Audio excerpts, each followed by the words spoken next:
test of how real our love for God is. And the Apostle John goes on in chapter 4, 1 John chapter 4 and verse 20. Could we read that, please?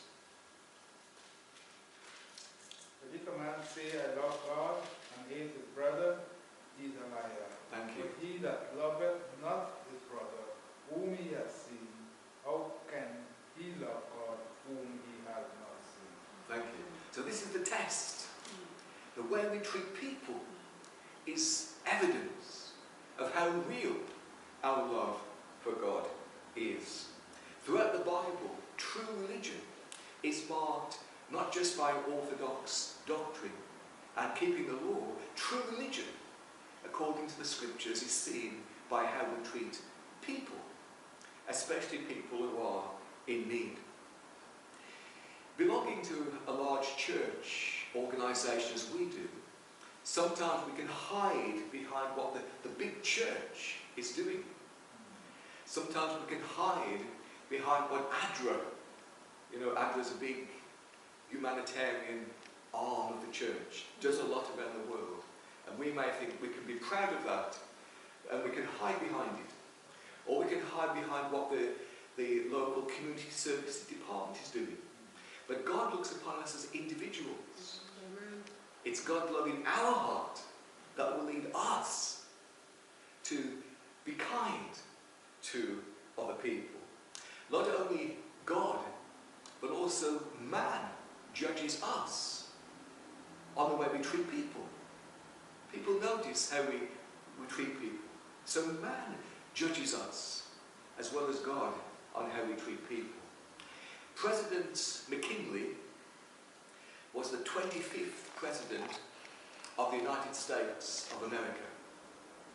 He was elected in 1896, and he was re-elected for a second term in the year 1900. And one of his jobs as the President was to select people to serve as ambassadors for the United States in overseas countries. And for one particular important overseas posting, the President had the name of two people to choose from. So he had to make up his mind which of these two candidates would best represent the principles of the United States of America as an overseas ambassador. On paper, both of these men were very similar. They both had distinguished careers in politics. They'd both been educated at well-known universities. But he was looking for something to help him make up his mind which of these two men would be the best candidate to work overseas. And then he remembered an incident that happened on a bus many years ago. At that time, McKinley was not the president, he was a member of Congress. But one of these men he was now considering was on the bus. They was on the bus at rush hour. The bus was packed with people. And onto the bus came an elderly lady. And this lady stood by the seat where one of these men was seated. But the man ignored her. He kept reading his newspaper. He didn't stand up and offer her his seat. So McKinley himself got up and offered the lady a seat on the bus. And now years later, McKinley remembered that incident of this man, and that act of unkindness by that man, who was now considered to be a candidate, led him to reject him from being chosen to serve as an ambassador for the United States of America. That man had an impressive CV. His qualifications were many.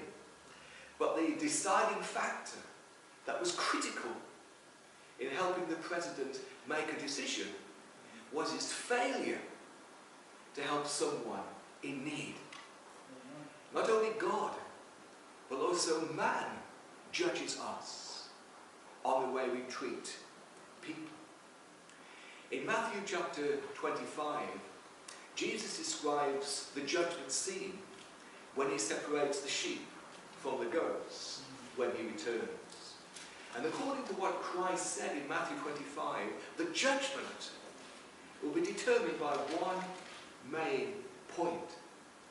The destiny of mankind will be determined by what we have done or what we have failed to do for those who are in need. In Matthew 25, Jesus says, he will say, "Come, ye blessed of my Father, inherit the kingdom prepared for you from the foundation of the world. For I was hungry, and you gave me food. I was thirsty, and you gave me a drink. I was a stranger, and you took me in naked, and you clothed me. I was sick, and you came to see me. I was in prison, and you visited me." So the way we treat others is the real test of how real our love for God is. In John 14 and verse 6, Jesus says, "I am the way, the truth, and the life. No man comes to the Father but by me." And one reason why we became Seventh-day Adventists is because we are attracted to the truth as it is in Jesus. No one wants to be deceived by a lie. So we join this church because this church turns its back on man-made theories and human ideas and seeks to follow only the pure religion of the Bible. And so we're filled with peace because we know we're on the right path. We're following in the footsteps of Jesus, who is the way, the truth, and the life. But as we read our Bible, we discover that pure religion is more than just having the truth. Having the truth is only the first step that has to lead to the next step, which is when we are changed by the truth that we believe in. Just knowing the truth will not save anyone. We have to embrace the truth so fully that it changes us and we experience conversion and sanctification. Pure religion is not just a set of beliefs that we hold in our head. Pure religion is a way of life that's lived out day by day. The way we treat people is the real test of our religion. This test goes much deeper than just what truths we believe in. The Apostle James describes true religion in terms of how we treat people. In James 1 and verse 27, we have James's definition of true religion. Could someone read for us, please? James chapter 1 and verse 27. The pure religion and undefiled before God and the Father is this: to visit the fatherless and widows in their affliction, and to keep himself unspotted from the world. Thank you. So the Apostle James describes true religion in terms of how we treat people. So the Bible says that pure religion is not just the truth we hold, but how we interact and how we treat other people. As a church, we put a lot of emphasis on having the truth and being right. But it's more basic Christianity to be kind, even more than being right. That's more basic Christianity, because it shows that we have God's love in our heart. Just having the truth on its own could make us into a cold, hard Pharisee. But when the truth changes us, then we become a warm, loving Christian. The real test of our Christianity is how we treat people, especially people who are in need. One of the major problems of space flight is to generate enough power to get the rocket off the ground and into space. The space shuttle was powered by a solid fuel mixture, and each of those booster rockets generated millions of pounds of thrust to lift the rocket off the ground and into space. Formula One racing cars are also need a lot of fuel to power them. Interestingly, the fuel used in the Formula One racing car is similar to the fuel we put in our own domestic cars. Although those cars are designed to reach speeds in excess of 200 miles per hour.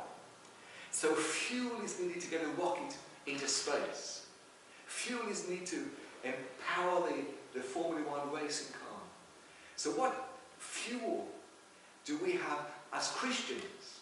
What's powering us in our life for God? Well, the fuel that we have is God's love in our heart. When we have God's love in our heart, then we'll find joy in helping others. Amen. A mother once asked her son to clean her shoes. She'd been walking across a muddy field, and so the shoes were all caked up in mud. So first of all, he had to wash the shoes clean of all the mud. And the mother said if he did a good job, she would give him a pound coin. So the son got to work, he washed the mud off, then he dried them with a cloth, then he put the polish on, and he rubbed the shoes up until they began to shine. And he gave the shoes to his mother, and she offered him a pound coin. But he refused to take the pound coin. He says, "Mom, I didn't clean your shoes for money." He said, "I cleaned them out of love and appreciation that you as a mother, all the things you do for me." And so as Christians, we are not motivated, we're not driven by material rewards. Praise the Lord. Amen. Those things don't motivate us as a Christian. As a Christian, we are motivated by God's love Amen. in our heart and the joy we get when we help other people. In 2 Corinthians chapter 8, the Apostle Paul speaks of the joy that the churches in Macedonia had when they helped their needy brethren in Jerusalem. Could we turn please to 2 Corinthians chapter 8 and verses 1 and 2. Could someone read for us please? 2 Corinthians chapter 8 verses 1 and 2. Moreover, brethren, we do you to wit of the grace of God bestowed on the churches of Macedonia, how that in a great trial of affliction, the abundance of their joy and their deep poverty abounded unto the riches of their liberality. Thank you. So Paul speaks of the joy here that he gave the churches in Macedonia of helping their brethren in Jerusalem. So Paul is writing this letter to the Corinthians, but he's holding before the Corinthians the example of the churches in Macedonia and wants to inspire them by the good example of the churches in Macedonia. The churches in Macedonia that Paul is speaking about are the Philippians, the Thessalonians, and the Bereans. And Paul is saying that these churches, they had joy in helping their needy brethren in Macedonia. True joy, true happiness in life can only be found by unselfishly helping our fellow man. With a heart full of God's love, Christians find joy in helping people. Many of us may have seen the statue of Eros in Piccadilly Circus in London. We may have been there, or we may have seen it on the television, or maybe in a book. Well, in Greek mythology, Eros was the god of love. But when you do a bit of research about this statue in Piccadilly Circus in London, it's actually not Eros, but his brother Anteros. Eros is the god of human love, which is fickle, it's changeable, whereas Anteros is the god of unchanging love, which is governed by principle. This statue in Piccadilly Circus in London has been called the angel of Christian charity. As you know, we have the angel of the north, the big angel going up to Northumberland Way. So this statue of Eros, or Anteros, has been called the angel of Christian charity. It was made in 1893. But this statue was made in honour of a certain person. You may know or may not know which person this statue was erected for in Piccadilly Circus. It was actually made in honour of Lord Shaftesbury. Lord Shaftesbury was an MP. He was a member of Parliament. He lived in the 19th century. And he was a reformer, and he did a lot of work to help the life of the children and also poor people. And because his life was full of charitable acts, this statue was put in honour of him because it represents unselfish love for our fellow man. Well, someone was once asked to meet Lord Shaftesbury at the railway station, but he says, "How will I recognise him? I've never seen him." Because in our day we have television and we can see, we know all the politicians because we see them on the media or in the newspaper. But this man, he said, "I've never seen Lord Shaftesbury. How will I recognise him?" And he was told, whenever you see a tall man getting off the train and helping somebody, that will be Lord Shaftesbury. And so he stood there. The train came in, all the people getting off the train, it was looking. And there he saw a tall man, and he was carrying not only his own bag, but he was carrying the bag of an elderly lady that he was walking by. Lord Shaftesbury was known, he was famous for his good deeds, for his acts of kindness, for his deeds of charity. His life was full of God's love. He found joy in helping people. So this is an example of how we should live. God's love in our heart should give us joy to helping others. When Abraham entertained his 3 guests in the heat of the day, he did not know of their heavenly origin. And so the Bible tells us not to be forgetful to entertain strangers, for thereby some have entertained angels unawares. Back in the 1980s, my wife and I and family lived and worked in Preston, and we also cared for the church in Blackpool. And one Sabbath was at church in Blackpool, just a small church. Into the church came a visitor, and this visitor was dressed very roughly. His clothes were ragged and torn. He looked like he was sleeping rough. And so after the service, my wife and I, we took pity on the man and we brought him home for lunch. I found him a few bits of clothes to wear and dropped him back into town. And as I look back on that experience, I often wonder if it was an angel that we entertained that day. God gives us all opportunities to show our love for him by helping people. Because Jesus said, as much as you do it unto the least of these my brethren, we are doing it unto him. Peter the Great became the Tsar of Russia in the latter part of the 17th century. He would often wear a disguise as he travelled around the nations of Europe. As the ruler, he was greatly concerned about the welfare of his people. And sometimes he would wear a disguise. He would dress as a beggar, just to see how he would be treated by his fellow citizens. Because it's often the case that we treat people with some high standing, with great courtesy, but the real test of our Christianity is how we treat people who are lowly and in need. And so he disguised himself as a beggar, put rough, dirty clothes on. The Emperor of Russia dressed as a beggar, and he knocked on some doors of his citizens in Russia just to see what response he would get. As he began to knock on some doors, he said many people just turned him away. They didn't realise he was their ruler. And so he kept on knocking on doors, until eventually someone was kind to him.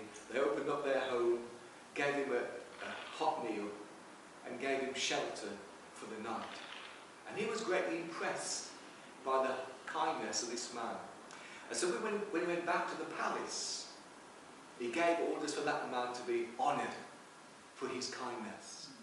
And when Christ returns, he will honour those who have shown kindness to others in his name.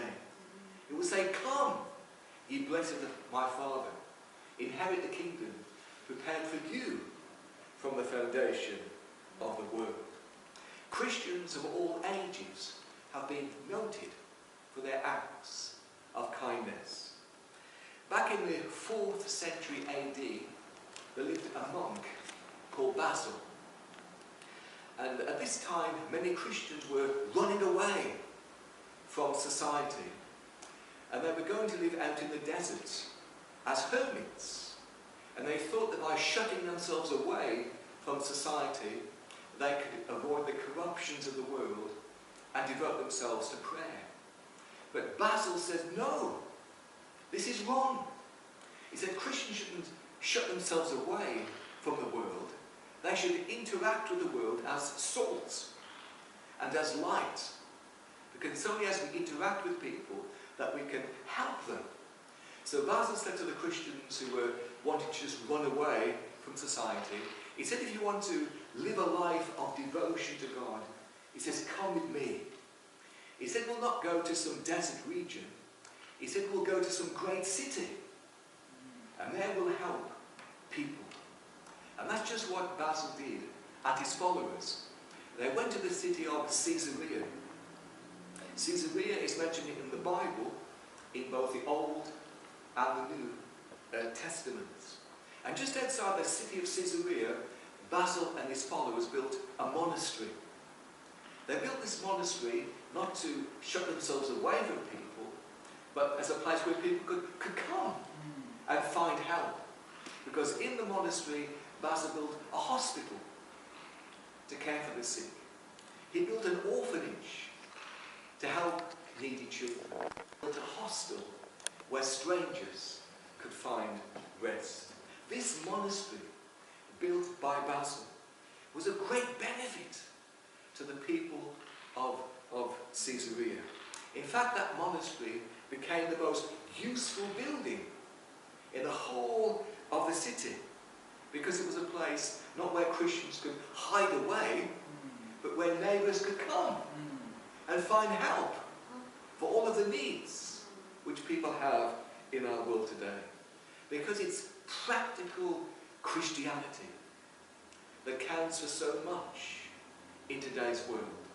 Because people don't care how much we know until they know how much we care. Amen. So what a great example that monastery built by Basil is for the church and for how we should function as a church today. The church should be the most useful building in the whole of the town. The church should be a place not just where the gospel is preached, but it should also be a place where the gospel is lived in practical help for our neighbours and friends, where meals can be offered to the community, where exercise classes can be put on to help people live a healthy life, where people can be empowered to live a full and an enjoyable life. The words of this poem sum up how the life of a Christian should be lived. It says, "Let me live in my house by the side of the road, where the race of men go by.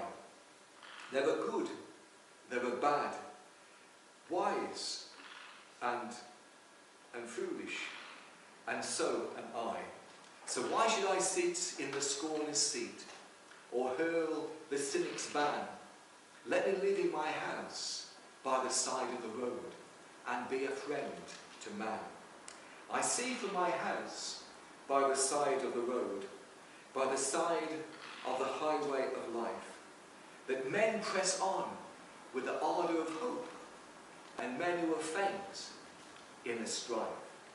But I turn not away from their smiles or their tears, both part of an infinite plan. Let me live in my house by the side of the road, and be a friend to man. For Jesus said, as much as we do it unto the least of these, my brethren, we are doing it unto him. May our church be a place not only where the gospel is preached, but also a place where the gospel is lived in practical help to our fellow man. Amen. Amen. Amen.